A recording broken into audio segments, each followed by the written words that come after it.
Yeah, to communicate. Some people you just can't reach.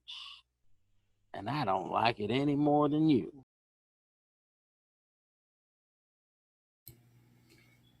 With all the information at our fingertips, how can we, the people, become more knowledgeable and then accountable? We must step out of the information age and into the accountability age.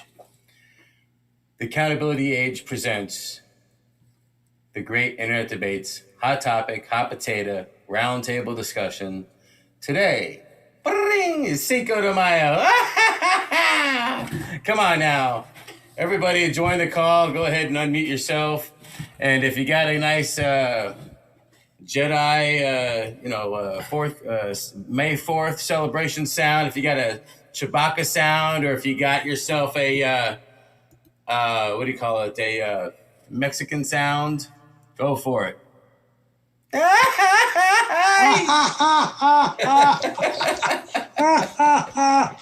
Let me see your papers. This is hot. Okay. Nothing out of you guys. My mother, she's in this country, What's that? My mother, she's in this country. That's why I'm here. Right on. Well, welcome here. We're glad that she made it over. Listen, today's hot topics. We're going to talk about, we missed last week. Some of us were here. Harley was here, and I was here, and Josh was here. And we did a little overview of we watched the live 100-day Biden dissertation. And it was interesting. I did get a response from somebody. I'm going to keep it anonymous unless they want to pipe up. But it was kind of funny. I got... The response was Biden's babbling and gear switching from gun violence to minimum wage to African-American women equality to watching the backs of LGBTQ and then Russian election meddling was typically vague and a vague promise strategy. Then again, no American president in my lifetime ever has been anything but a teleprompter reading weatherman anyhow. All right. So with that said, does anybody have anything that they want to say about the 100-day speech? And I'll go ahead and give it over here to Anthony. I know you always got something fun to say.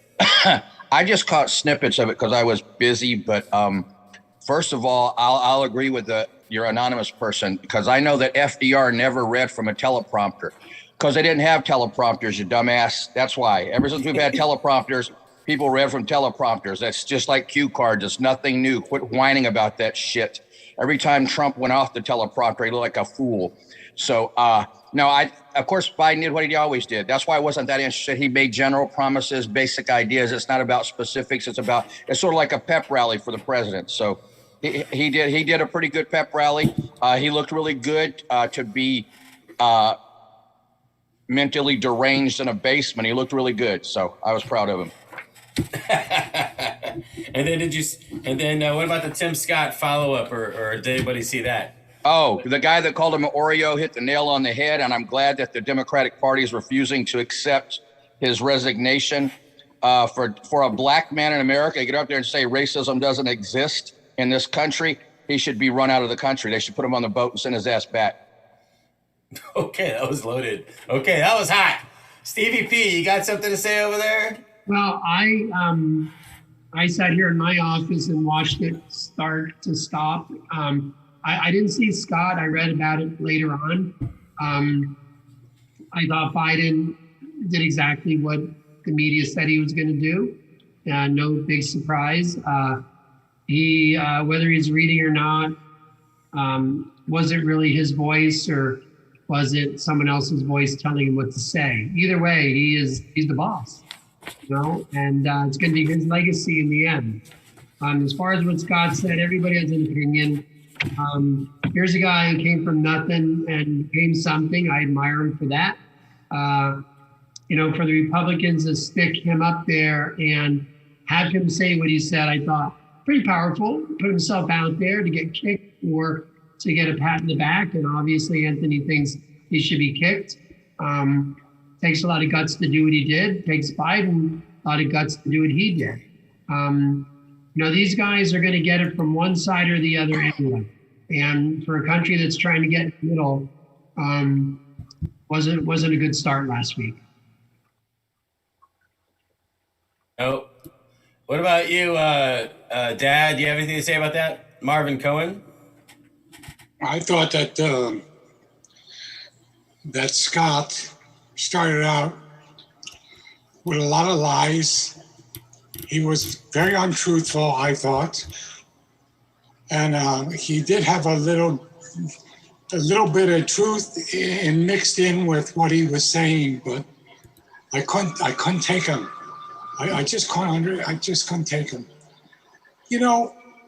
Trump did a lot of good things, but he did more bad things than good things. And it's sad.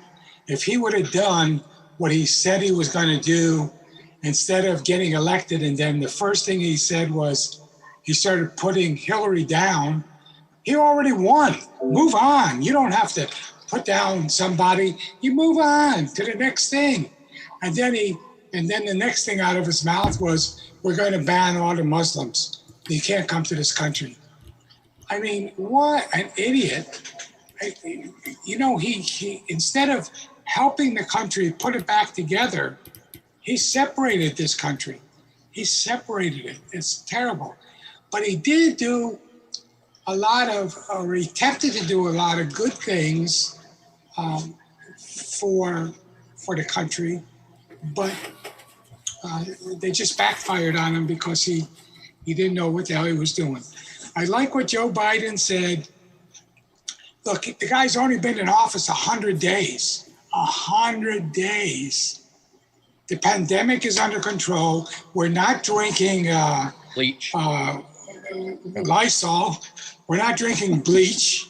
Okay, we're getting shots in our arm.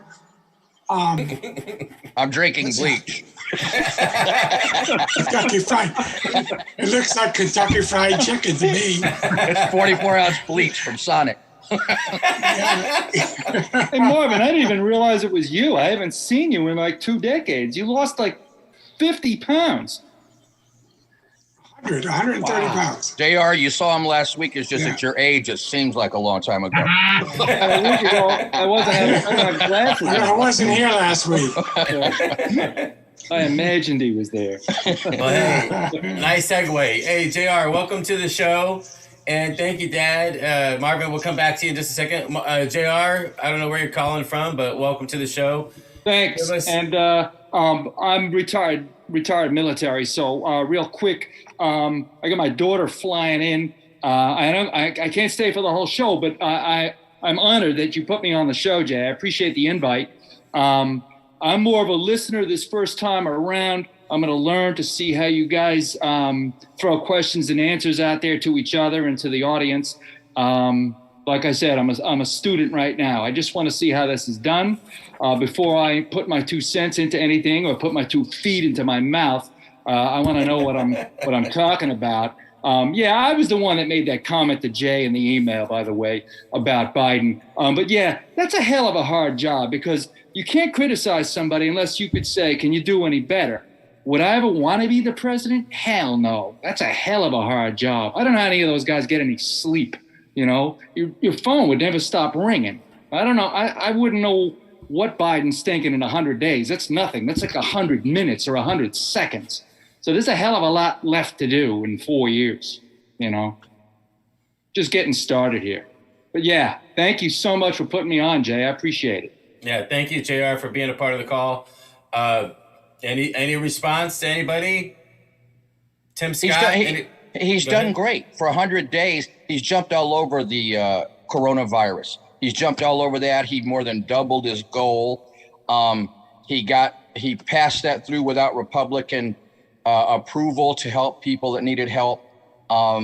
So I don't know what there is necessarily to criticize The border problem is a problem we've had forever. Hopefully he solves this, but I don't know that it's solvable unless we put some sort of invisible force field down on the border. I don't know that we can necessarily solve it completely.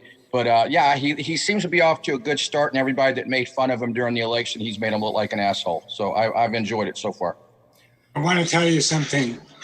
I had a conversation with Jimmy Panetta's office because everything is being now shipped to China. And I said, listen, all these people are coming in from South America. Why don't we put them to work, teach them the same things that China is doing, build them complexes. I mean, give them the tools and the blocks and the lumber and a couple of engineers that know what they're doing, and let them build big apartment houses. I had it drawn out and everything, about 500 apartments, and then put a little factory there and teach them what we're sending to China, so that they can do it here in America. We don't have to send it to China. And then once they start working, we pay a minimum wage, and then they can pay the apartment rent, which will repay us for what the blocks and lumber cost for the apartment building. And they can feel free. Is that free, Marvin?